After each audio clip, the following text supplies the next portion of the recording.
नमस्कार मेरे प्रिय मित्रों, राधे राधे दोस्तों, एक बार फिर से स्वागत है।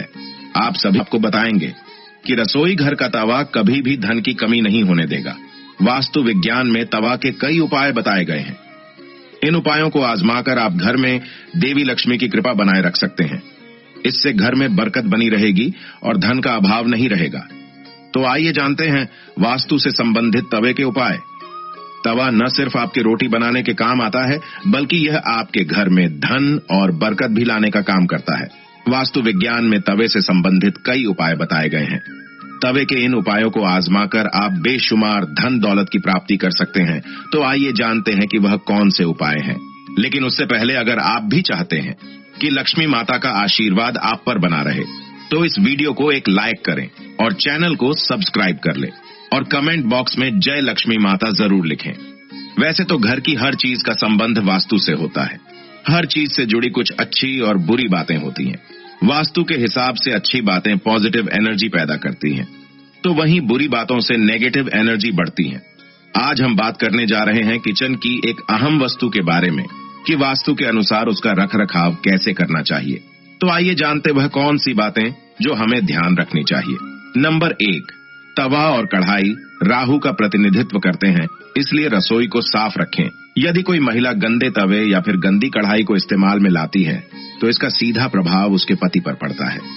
नंबर 2, जब सुबह खाना बनाने जाएं तो तवे को गर्म करने के बाद रोज इस्तेमाल होने वाले नमक को तवे पर डालें, परंतु इस बात का ध्यान रखें कि नमक में कोई भी अन्य पदार्थ ना मिला हुआ हो, यानी हल्दी या लाल मिर्च ना मिला हो।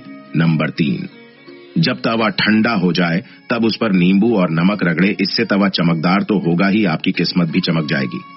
नंबर 4, तवे या कढ़ाई को कभी भी तीखी चीज से ना खुरचे हो सके तो उसे गलाकर रख दीजिए और बाद में आहिस्ता से चिपकी सामग्री को हटाएं। नंबर 5, तवे या कढ़ाई को कभी भी झूठा ना करें, ना ही उस पर झूठी सामग्री रखें।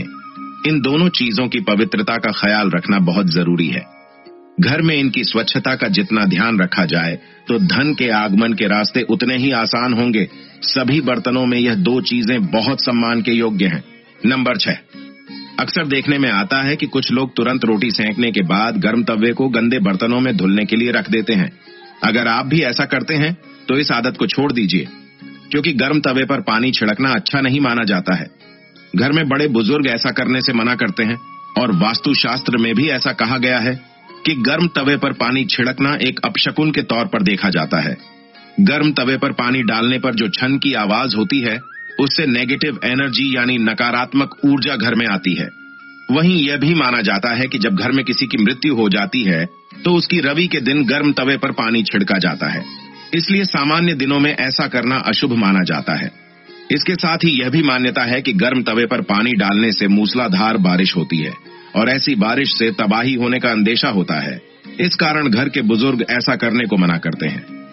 नंबर 7, ज्योतिष में तवे का संबंध राहु से माना जाता है, इसलिए इसकी साफ सफाई का विशेष तौर पर ध्यान रखना जरूरी होता है। हमेशा तवे को साबुन के साथ साफ पानी से धोकर ही रखना चाहिए। नंबर 8, तवे को सदैव ही लिटाकर रखना चाहिए। ऐसा माना जाता है कि तवे को खड़ा करके रखने से घर में लड़ाई होती है। इसके अलावा इस बात का भी ध्यान रखें कि तवे को कभी भी गैस पर खाली नहीं छोड़ना चाहिए।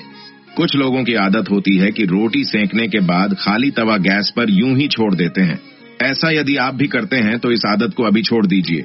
चूल्हे पर तवे का काम खत्म होने के बाद तवा भी हटा दें। नंबर 9, अगर आप रोटी बनाने के बाद तवे को खाली और गंदा छोड़ देते हैं तो यह बहुत ही खराब बात है। इसका उपयोग करने के बाद इसको अच्छे से साफ करके रखना चाहिए, वरना यह आपके घर में कंगाली का कारण बन सकता है। और अगर आप तवे को गंदा छोड़ देते हैं तो इससे घर में नकारात्मक ऊर्जा का वास होता है। नंबर 10, वास्तु में घर की नेगेटिविटी को खत्म करने के लिए एक उपाय बताया गया है। तवे पर रोटी सेकना शुरू करने से पहले थोड़ा सा नमक छिड़क दें। कहते हैं कि ऐसा करने से आपके घर में कभी रुपए पैसे या फिर खाने की कमी नहीं होती। वहीं इस बात का वैज्ञानिक महत्व यह है कि ऐसा करने से तवे के सारे कीटाणु मर जाते और रोटियां खाने से कोई बीमार नहीं पड़ता। नंबर 11, रसोई में यदि तवा रोटी बनाने के बाद ऐसे ही छोड़ दिया जाता है तो इससे घर के मुखिया या पति की सेहत खराब होती है। इसलिए याद रखें, जब भी तवा या कढ़ाई आप प्रयोग करें उसे अच्छे से धोकर सुखाकर रखें। नंबर 12, यदि घर में पति बच्चे नशे के लत के शिकार हो तो इसका मतलब ये है कि घर में बर्तनों को रखने का तरीका सही नहीं है। राहु के बुरे प्रकोप के कारण ऐसा होता है। रात में कभी भी तवा बेसिन में ना रहने दें। तवे को हमेशा साफ पानी से अच्छे से धोकर ही रखें। रात में तवा और कढ़ाई कभी गंदा ना छोड़े। अगर आप ऐसा करते हैं तो नकारात्मक ऊर्जा आपका पीछा नहीं छोड़ेगी। नंबर 13, तवे पर सबसे पहले जो भी रोटी बनाएं उसे गाय या कुत्ते को दें। यह नियम बना ले, पहली रोटी जानवर के लिए ही होनी चाहिए। इससे घर में विपदा नहीं आती, साथ ही घर की सारी नकारात्मक ऊर्जा समाप्त हो जाती है। घर में सुख समृद्धि का वास होता है और धन दौलत में वृद्धि होती है। नंबर 14, घर में जब तवे का उपयोग ना हो तब उसे ऐसे रखें कि वह सबकी नजर में ना आए। तवे पर बाहर की नजर बिल्कुल भी नहीं पड़नी चाहिए। तवे को अच्छे से साफ करके अंदर की ओर रखें। नंबर 15, तवे या कढ़ाई को कभी भी उल्टा नहीं रखना चाहिए। उल्टा तवा रखने से घोर संकट और आर्थिक दिक्कत आती है। घर में तवे को उल्टा रखने से घर में नकारात्मक ऊर्जा का वास होता है। नंबर 16, लोगों को हमेशा कंफ्यूजन बनी रहती है कि तवे को कहां रखना चाहिए जिससे घर में सुख शांति बनी रहे और धन दौलत में वृद्धि हो और घर में सकारात्मक ऊर्जा का वास हो। तो ऐसे में तवा और कढ़ाई जहां खाना बनता है उसके दाएं तरफ रखना चाहिए। नंबर 17, तवा हमेशा साफ और चमका कर रखें, क्योंकि ये आपकी किस्मत का प्रतिबिंब होता है।